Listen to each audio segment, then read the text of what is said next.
Obviously, the emotion that we're experiencing the most right now is fear, but there are also other negative emotions that we might be experiencing as well, such as boredom and depression and frustration, maybe even a bit of anger. Now, we experience these emotions all the time, not necessarily in this particular moment that we're going through. And normally what happens to us is that we don't have the mental space to actually think about these emotions. We simply react on them. We feel anger and we write an email complaining to that person. We feel boredom and we reach for something to help distract us from it. But imagine what that would be like if you actually had the power to control these negative emotions and not simply give in to them. Well, now is precisely the time to work on this and develop that skill now that you have all of this time alone. So let's begin with fear itself. Now, I want you, instead of just feeling this kind of generalized fear or anxiety about the world or about your situation, is I want you to take a step back when you're feeling this emotion and actually analyze it. Actually ask yourself, why am I feeling fear in this moment? What exactly am I afraid of? Is there something specific and concrete that I'm afraid of? Or is it something just generally in the air? And then I want you to analyze where it came from. Did it come from a feeling from within, something that you faced in your personal life? Or is it something that you heard on social media and is viral? I want you to be able to take some distance and to think about where that fear came from and to see if you can actually relate it to something specific in the environment. And then I want you to be able to do that with all of the other emotions you're feeling. So you're feeling depressed. Instead of giving into that feeling, try and step back and say, why am I feeling depressed in this moment? Is there some specific thing that triggered it? And the same thing with anger. Am I angry because of something that happened several weeks ago? Or is there something that happened just yesterday? Does it come from within? Or is it something that I've been reading about in the newspaper? I want you to be able to do this on a day-by-day basis. If you need to, you can even write it down in a journal, sort of chronicling these various emotions that are happening to you.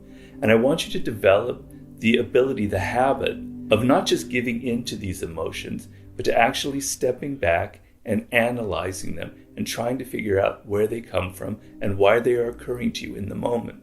And the reason that you do this is that in the process of analyzing it, oftentimes you will realize this emotion isn't really very real. It's not actually tied to something that's threatening me in the moment, or it's not actually tied to something that is happening to me right now. And so you'll develop the ability to let time pass. You won't feel so angry in the moment because you know tomorrow you won't be feeling the same way. This will help calm you down in the moment and will also help you develop patience as you realize that the emotions that you're feeling now are temporary and that they will disappear probably the next day or a few days later. So instead of giving in to this emotion of fear and having it crippling you, what you're doing in this moment is you're actually doing the opposite. You're developing a critical life skill, the ability to distance yourself and gain a degree of control over your own emotions. The next negative emotion that I want to deal with is our fear of death itself, of our mortality. Our fear of death is actually the source of all of our other fears and anxieties in life.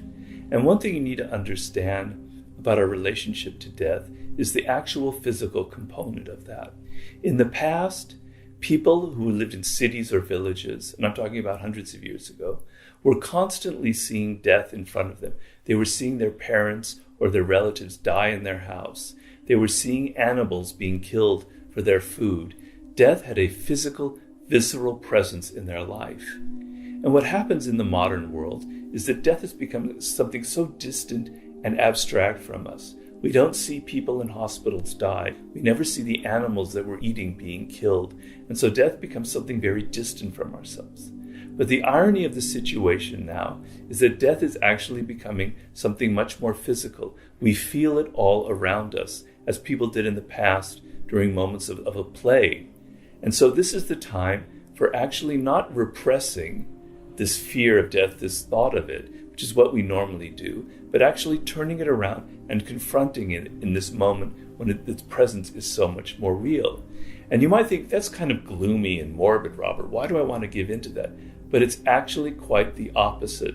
By thinking about your mortality and about your inevitable death, you're actually able to increase your appreciation of life itself. You're actually able to deepen that connection that you feel to life, whereas that fear that you're constantly going through is actually hindering your ability to enjoy the life that you're leading. It's making you fearful in so many other ways. So if you think about your mortality in physical terms, you think, well, maybe tomorrow I might contract this illness and I only have 2 weeks to live, or maybe I only have a year to live, or I only have 10 years to live. It'll give you a sense of urgency.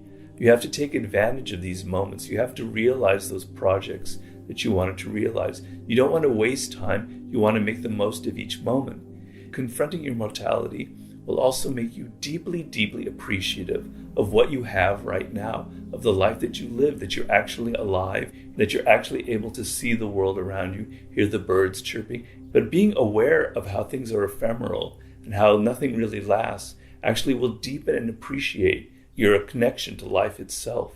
And this is precisely the moment to overcome this greatest fear that we all have. The next negative emotion that we're all experiencing is definitely depression. Now, I can't come up with an exercise that can possibly solve such a complex emotion with so many different sources. But there is something that we can all do that can help blunt some of the effects of it. And the first thing is you must understand that the mind and the body are intimately connected, interconnected. So that when you're physically feeling low energy, this affects the mind. And when the mind is feeling kind of bored and depressed, this affects the body. It's a complete interactive feedback loop. But oftentimes when we feel depressed, we separate that and we only think of the mental part and not realizing that there could be a physical somatic source for this emotion. So one thing that you must understand is how the human body, what it's designed for. And our earliest ancestors were constantly moving, constantly on the go. I'm talking about our hunter-gatherer ancestors. They would walk dozens of miles in a day outside. And so our bodies are designed for continual motion and for being outside in the sunlight. That's how we maximize the use of our physical powers. And you'll notice the trend in northern Scandinavian countries, for instance, in the winter, when people can't move as much and they're not exposed to as much sunlight, they become extremely depressed and even suicidal. So the physical element has an incredible effect on the mental element. And so what I'm advocating in this moment is that you need to move as much as possible and not give in to the inertia that we naturally feel being cooped up in our apartments or in our single rooms. And what this means is, as much as possible, I want you to go outside and take a walk every day for at least a mile. If you're confined to a certain area, then just walk around the block during that time, or use this time to walk your dog or whatever it is. But understand that in moving, you will actually help release some of those dangerous chemicals that are trapped in the body, and you'll be breathing more deeply. And this physical effect will also help calm down some of these emotions, such as depression, that you're feeling. The next negative emotion I want to deal with is the incredible anxieties that we're feeling about the future, specifically about our careers, about our jobs, and our ability to have enough money to support ourselves, all of which can lead to feelings of great panic. And the thing to understand about this is that if you're constantly reacting to this emotion and constantly reacting to this fear, you can never get out of it, and you're constantly creating more problems for yourself.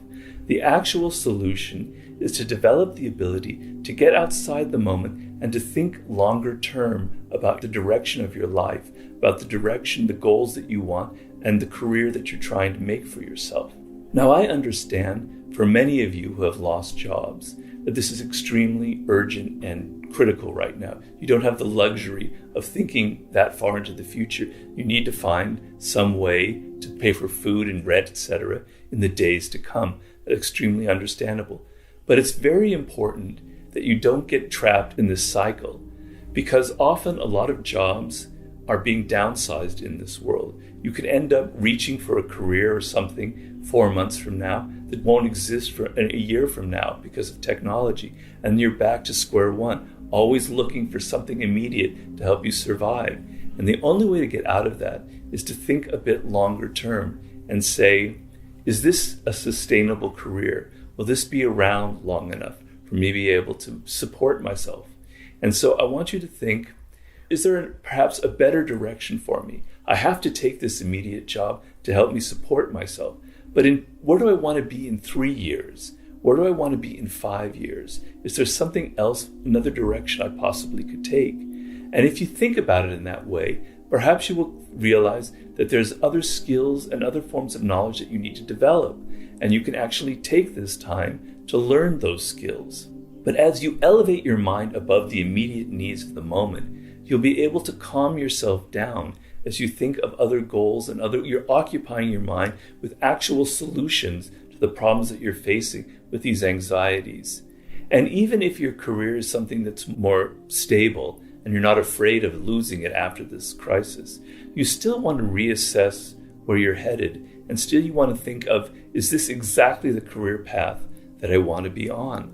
Perhaps before this you were entertaining projects that you wanted to realize, books that you wanted to write, great businesses that you wanted to start, but you never had the time to actually see them through.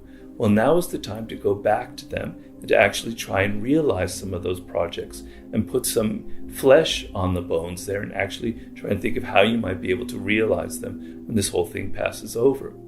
Basically, the ability to get yourself out of the moment and think longer term, think of larger goals, think of what you need in the future is one of the great ways for calming you down and for not being so reactive and fearful and anxious in the moment and getting out of some of these negative cycles that we fall into when we give into these feelings of panic. The next negative emotion that I think we're all dealing with is boredom. And this is very natural and understandable. We don't have our usual distractions that we can rely upon to help us in those moments when we're feeling a bit restless and there's nothing occupying our minds. But boredom is something that strikes us all of the time.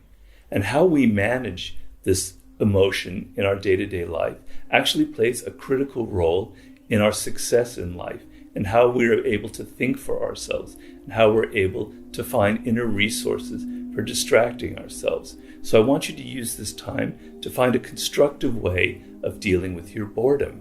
Now, what I want you to do is I want you to think of your mind as a kind of a mental landscape. And there are two kinds of landscapes in the world. There's one with very little life forms, such as a desert, where there's not much variety of plants or vegetation, and not much variety with animals.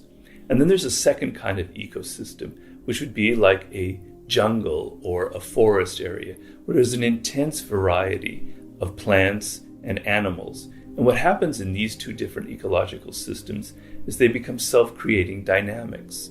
The kind of dead environment like a desert ends up becoming more and more uniform, whereas the very ecologically rich environment, more and more diverse forms of life tend to form. And your mind is like that. And you want to be able to develop a mind that is full of all kinds of interesting thoughts and ideas that come from many different sources, kind of creating this rich, self-enriching environment that is your mind. The problem that we have most often, though, with boredom is that we search for external sources to help distract us. We try and go to movies, we play video games, we go out to parties. What this means is we become addicted to these external sources of distracting ourselves and entertaining ourselves. And what I want you to do is to develop internal resources for being able to entertain yourself, for being able to feel excited from within instead of having to reach from things from without. That is what will help you develop this rich mental landscape that will serve you so well in the world and make you a much more creative individual. The first thing you have to do is you have to develop the ability to be alone.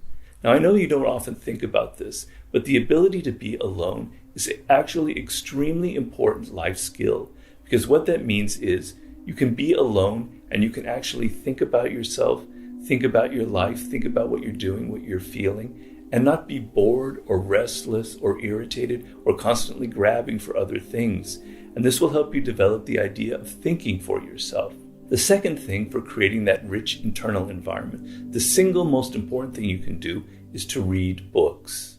And what I mean is I want you to read a wide variety of books. I want you to read books of history and biographies.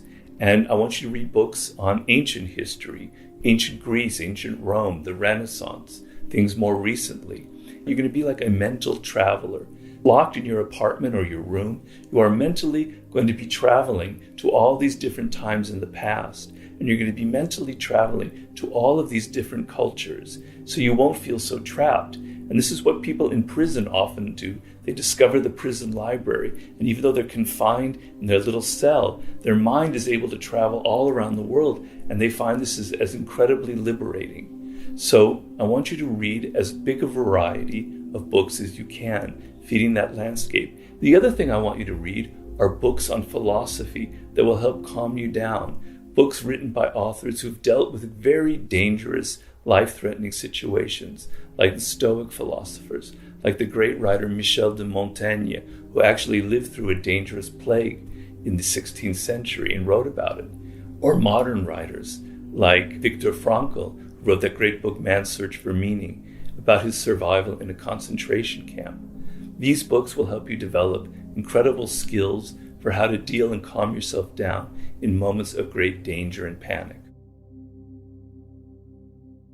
Now, I know some of this might seem a little frivolous and not really so relevant to the immediate, urgent problems that we're all facing. But I beg you to think differently about this. These exercises, if you follow closely, will help calm you down and will give you mental space to think more clearly about the present and the future. They will lead to the cultivation of life skills that will help you further on after this crisis has passed deal with any other future problems in life. They will help expand your capacities. And this is now the moment, precisely the moment, to work on and develop them. So please don't waste this precious, precious opportunity.